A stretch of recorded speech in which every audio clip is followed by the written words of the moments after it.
અને બીજું કે અહીંયા અમારે યુવાનો દ્વારા એવી પણ માંગ છે કે અહીંયા જીઆઈડીસી છે, પછી કોઈ સારી કોલેજની જરૂર છે। સમાજ ઉપયોગી સમાજ વિકાસલક્ષી કામ કરતા હોવા જોઈએ, કોઈ પણ જાતિવાદ ના કરતા હોવા જોઈએ, સર્વમાન્ય હોવા જોઈએ ઉમેદવાર। રાજ્યમાં વિસ્તારની દ્રષ્ટિએ પણ બહોળો એવો જિલ્લો એટલે બનાસકાંઠા। બનાસકાંઠાએ અત્યાર સુધીમાં અનેક નેતાઓ પણ રાજ્યને આપ્યા છે, દેશને આપ્યા છે અને પહોંચી ગયા છે આજે બનાસકાંઠા લોકસભા બેઠક પર। નમસ્કાર, આપ જોઈ રહ્યા છો સંદેશ ન્યૂઝ અને આપની સાથે હું રિપોર્ટર ગાડીવાળી એટલે કે ભાવિની ટપકર। આજે મુલાકાત કરવી છે બનાસકાંઠા લોકસભા બેઠકના ઉમેદવાર કોંગ્રેસના ગેનીબેન ઠાકોર સાહેબ। એક મહિલા ચહેરો આ બેઠક પરથી કોંગ્રેસે ઉતાર્યો છે। મહિલા વર્સિસ મહિલાનો જંગ આ બેઠક પર જોવા મળવાનો છે। તો ચલો જઈએ અને ગેનીબેન ઠાકોર સાથે વાતચીત કરીએ। કયા લક્ષ્યાંક સાથે આગળ વધી રહ્યા છે, શું છે તેમનો પ્લાન, એ પણ જાણીએ। ચાલો, ઉત્તર ગુજરાતની એક એવી બેઠક જે હંમેશા ચર્ચામાં રહી છે। અહીંયા ગુજરાત કોંગ્રેસના એક એવા મહિલા નેતા એ પણ પોતાના બેબાક અંદાજ અને ચર્ચામાં રહેતા વાતોને લઈને, શાબ્દિક પ્રહારને લઈને આજે વાત કરવી છે ગેનીબેન ઠાકોરની, જેમને ગુજરાત કોંગ્રેસે લોકસભા માટે ઉમેદવારી માટે ઉતાર્યા છે। બેન, ખૂબ ખૂબ અભિનંદન। કેમ છો? બસ મજામાં, તમે કેમ છો?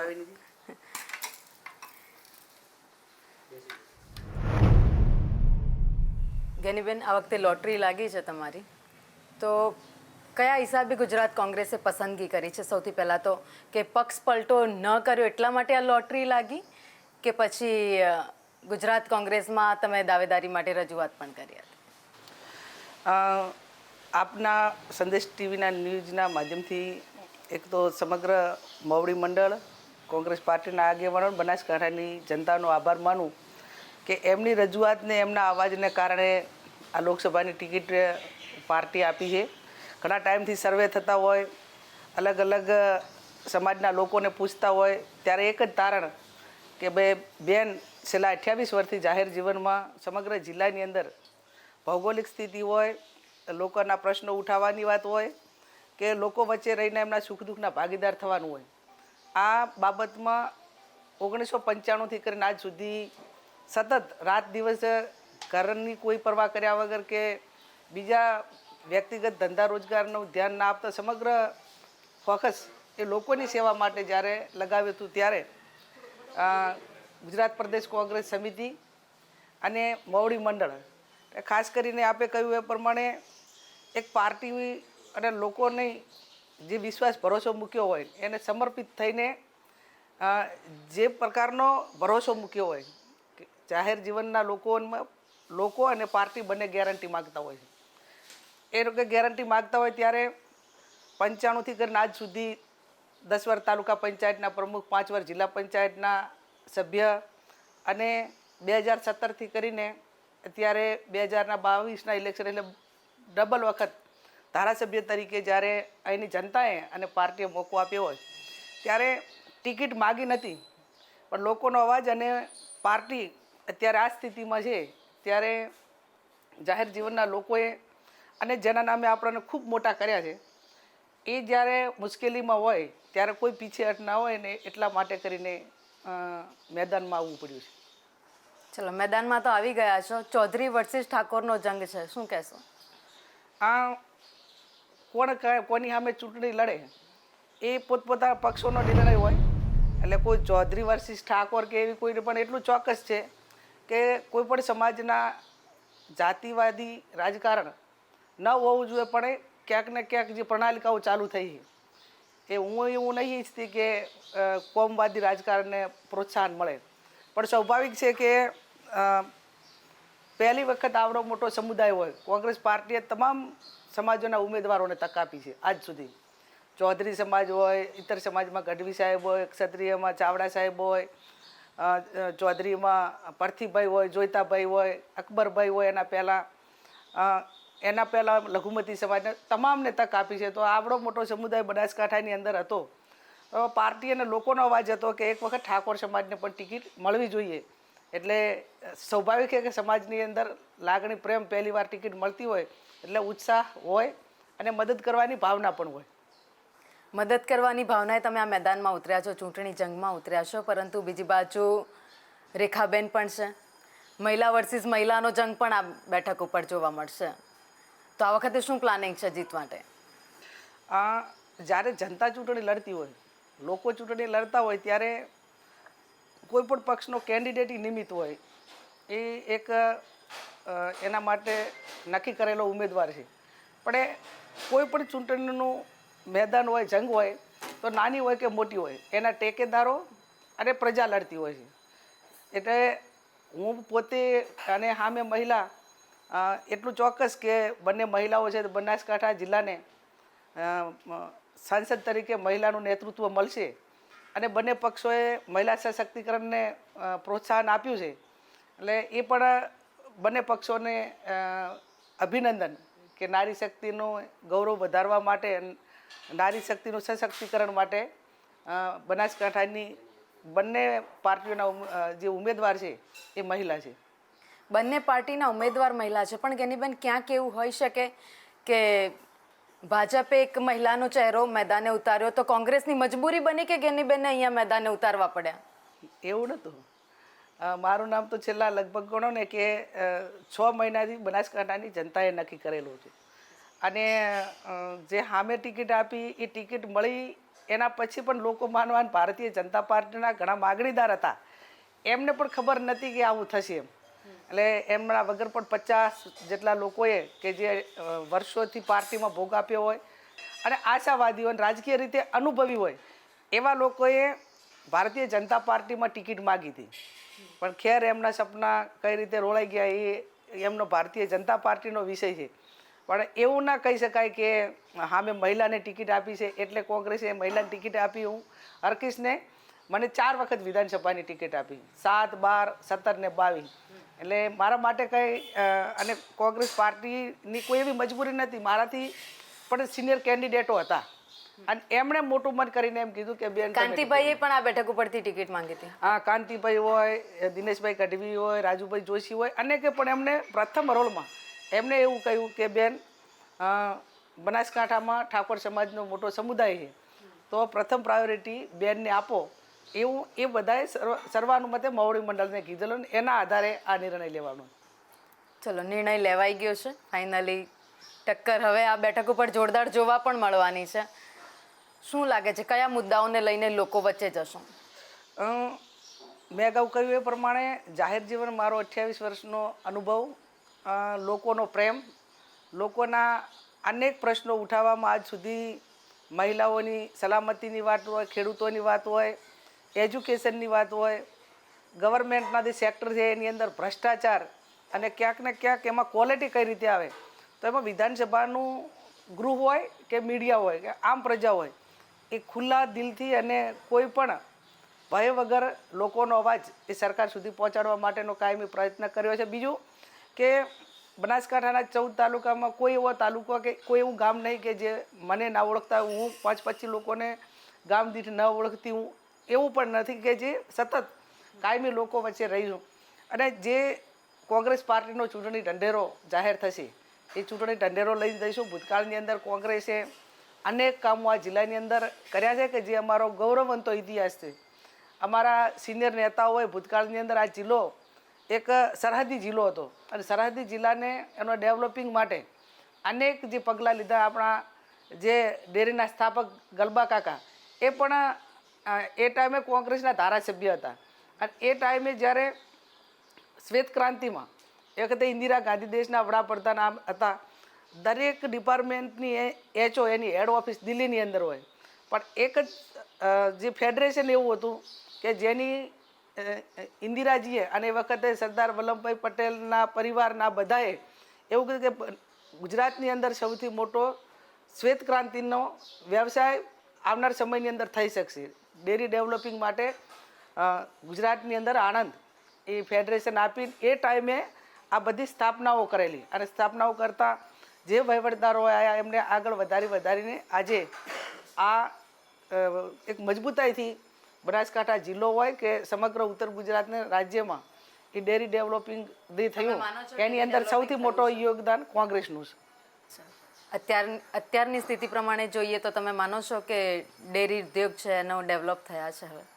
હા, એ લોકોની મહેનતનું છે, એમાં કોઈ ડેવલપ એટલે આ એક એવો વ્યવસાય છે કે આમાં કોઈ સરકારની સબસિડી નથી મળતી, કે એમાં કોઈ ગવર્મેન્ટની હેલ્પ નથી. સ્વ લોકો ધારો કે ખેતી કામ છે તો ખેતી કામની અંદર જેટલું ઉત્પાદન ને જે ક્વોલિટીથી મજૂરી કરીને જેટલા પ્રમાણમાં મજૂરી કરે એટલા પ્રમાણમાં એનું વેતન જે તે ખેડૂતોને કે પશુપાલકોને મળતું હોય. તો સબસિડી જેવો સપોર્ટ સરકાર કરે એવું એનાથી કોઈ ના થાય ને. એવું સબસિડી કદાચ સંસાધનો માટે કરતા હોય, પણ જ્યારે વ્યક્તિગત તો કોઈ પણ પશુપાલક હોય તો એ કેટલા પશુ રાખે છે, એનું કેટલું દૂધ જાય છે, એ કઈ ક્વોલિટીનું એના પશુઓનું દૂધ છે એના ઉપર વળતર હોય છે. એટલે એમાં કોઈ સરકારની મહેરબાની નથી, એ પશુપાલકોની મહેનત અને એક વર્ષોથી આ ધંધા સાથે સંકળાયેલા છે.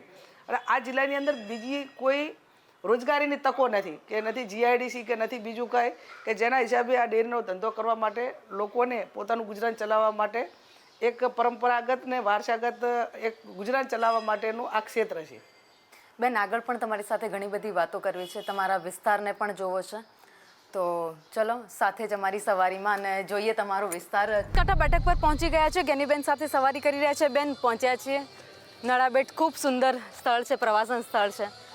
પ્રવાસન સ્થળને વિકસાવવા માટે જ્ઞાનીબેને કેટલી મહેનત કરી છે ધારાસભ્ય? જે આ ટુરિઝમના કારણે વર્ષોથી બધાની જ માગણી હતી ને સૌથી આ વિભાગનું આ વિસ્તારનું ડેવલપિંગ કરવામાં સ્વામી સચ્ચિદાનંદ અને અનેક કોંગ્રેસના આગેવાનો વર્ષોથી મજૂરી કરતા હતા.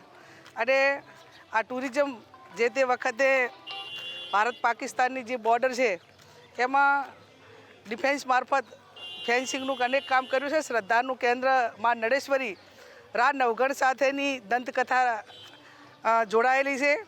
અહીંયા માં નળેશ્વરીના મંદિરમાં દીવાબત્તી પણ બીએસએફના જવાનો કરે છે. અને આ વિસ્તારમાં 18 આલમમાં એક આસ્થાનું કેન્દ્ર છે. ત્યારે નળેશ્વરી માતાનું મંદિર એ ઘણા વર્ષો પહેલાં જ્યારે રા નવઘણે એની બેન જહાલને લેવા માટે પાકિસ્તાનના બાજુમાં બોર્ડર ત્યાં લેવા આ જ રસ્તેથી ગયા હતા ને માં વરોવડીએ નળેશ્વરી આશીર્વાદ આપ્યા હતા ને પાકિસ્તાનમાંથી પાછી એની બેનને લાવવામાં સફળ થયા હતા. તે આ વિસ્તારની કોઈ પણ બેન દીકરી એ માં નળેશ્વરીને સાચા દિલથી પ્રાર્થના કરે તો એની રખોપા કરે અને એનું રક્ષણ માં નળેશ્વરીએ કાયમ કર્યું છે ને કાયમી આશીર્વાદ આપ્યા છે. ગુજરાતની એક ઝાંખી આ દિવાલ પર પણ જોવા મળી છે. બેન, ગુજરાતના ખૂબ જ એવા પ્રવાસન સ્થળ છે જે વિકસી રહ્યા છે, પણ વાત જ્યારે આપણે કરતા હોઈએ રાજકારણની તો ચોક્કસથી જે કોંગ્રેસની સ્થિતિ હાલ ગુજરાતમાં છે, એક પછી એક નેતાઓ જઈ રહ્યા છે. જ્યારે જ્યારે ચૂંટણી આવે ત્યારે કોંગ્રેસમાં આ પરિસ્થિતિ કેમ જોવા મળે? જાહેર જીવનના વ્યક્તિઓને ક્યાં ને ક્યાં જવું, શું કરવું એ પોતાનો સ્વતંત્ર નિર્ણય અને સ્વતંત્ર અધિકાર રહેતો હોય છે. કોંગ્રેસમાં કોણ જાય ને આવે એ એક જે અહીંયા નથી મળતું ને સામે મળવાનું છે એવી આશા અપેક્ષાઓ સાથે જાય એને કોઈ રોકવા વાળું નથી. બાકી વિચારધારા એની જે વિચારધારા હોય કોંગ્રેસ પાસે અત્યારે જે પણ ગયા એમને કોંગ્રેસે ઘણું બધું આપ્યું છે. હવે એમને જે એનાથી કંઈ વિશેષ હોય અને શું હોય એ જે ગયા એને કદાચ તમે પૂછો તો એમને વધારે ખ્યાલ હોય. એમને મુબારક. એટલે તમે એવું માનો છો કે બેન કે અત્યાર સુધી વિચારધારા સાથે સંકળાયેલી હોય અને જે તે વિસ્તારના લોકોએ એમને આશીર્વાદ આપ્યો હોય તો જ્યાં સુધી એની ટર્મ પૂરી ન થાય ત્યાં સુધી એના મતદારો સાથે વિશ્વાસઘાત કરવો, કાર્યકરો સાથે વિશ્વાસઘાત કરવો એ હું માનું ત્યાં સુધી એક જાહેર જીવન અને એક લોકશાહી માટેનું એક કલંક હું માનું છું એને, કે જે તે વિસ્તારના લોકોનું તમે લોકશાહીનું હનન કર્યું છે. એટલે જે પણ વ્યક્તિ હોય એની સમય મર્યાદા પૂરી ન થાય ત્યાં સુધી આવું ન કરવું જોઈએ, મારો વ્યક્તિગત વિચાર છે.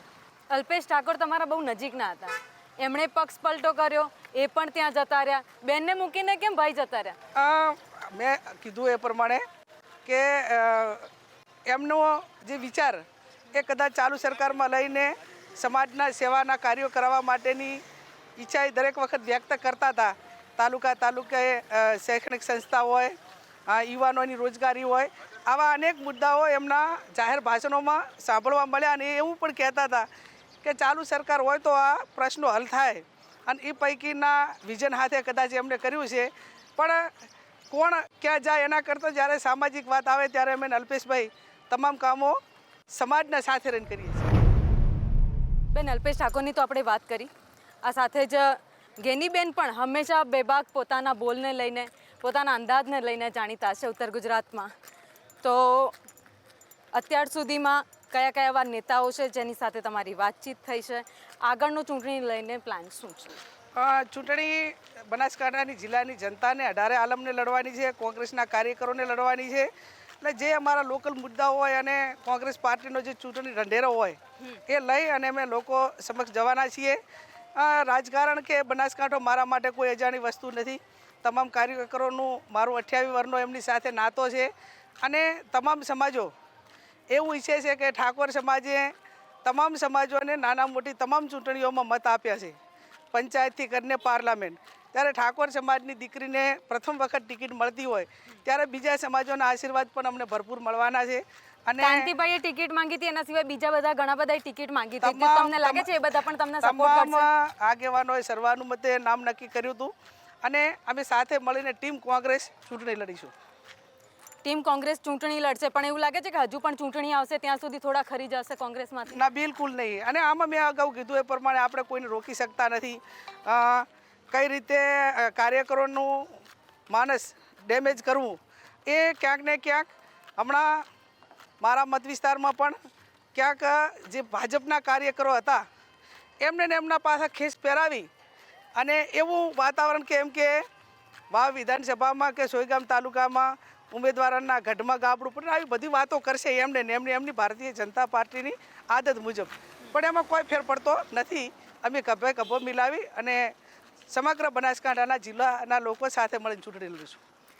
બેન, ઘણીવાર અલગ અલગ મુદ્દાઓ તમે ઉઠાવ્યા છે, જેમ કે દીકરીઓને મોબાઈલ પર પ્રતિબંધ મૂકવાની, આ સાથે જ દારૂબંધીને લઈને પણ જનતા રેડ પણ કરતા જોવા મળ્યા છે. હા, મોબાઈલ ઉપર દીકરીઓ પર પ્રતિબંધ કે એવી કોઈ વાત નહીં, પણ એ એના અભ્યાસ પૂરતો એનો યુઝ કરે. એના મોબાઈલથી જેટલો ફાયદાકારક એટલે ક્યાંક ને ક્યાંક આડઅસર થાય. એટલે અભ્યાસ કરતી દીકરીઓ માટે બરાબર છે, પણ જે એની નાદાન ઉંમર છે અને નાદાન ઉંમરના કારણે ઘણા બધા લોકો એને માનસિક રીતે ડેમેજ કરી અને ન બનવાની ઘટનાઓ બને છે. એટલી જ વાત છે. બાકી વ્યસન મુક્તિ એ દરેક સમાજની સમસ્યા છે અને એક મહિલાના નાતે મહિલાની મુશ્કેલીઓ કેટલી હોય એ હું જાણું છું ને એના માટે હું કાયમ લડતી રહીશ. ચૂંટણી જીતવા માટે કેટલાનો લક્ષ્યાંક છે? જીતવા માટેનો અમારો લક્ષ્યાંક પ્રજાના આશીર્વાદ હોય. જે બનાસકાંઠાની જનતા 18 આલમ અને કોંગ્રેસના તમામ આગેવાનો તાકાતથી ચૂંટણી લડશે અને 100% બનાસકાંઠાની જનતા કોંગ્રેસના આશીર્વાદ. જે એમાં અમે ભારતીય જનતા પાર્ટી તેવા ગપ્પા મારવાવાળા નથી કે અમારો 5 લાખનો લક્ષ્યાંક. જનતા જનાદેશ પૂરી તાકાતથી અમને સમર્થન આપશે, દિલથી આપશે, લાગણીથી આપશે અને વિજયનો વરઘોડો એ બનાસકાંઠા કોંગ્રેસના કાર્યકરો અને બનાસકાંઠાના જનતાના આશીર્વાદથી વિજયનો વરઘોડો કોંગ્રેસ પાર્ટીનો નીકળશે. ગેનીબેન, અમારી આ સવારીમાં તમે જોડાયા. Thank you.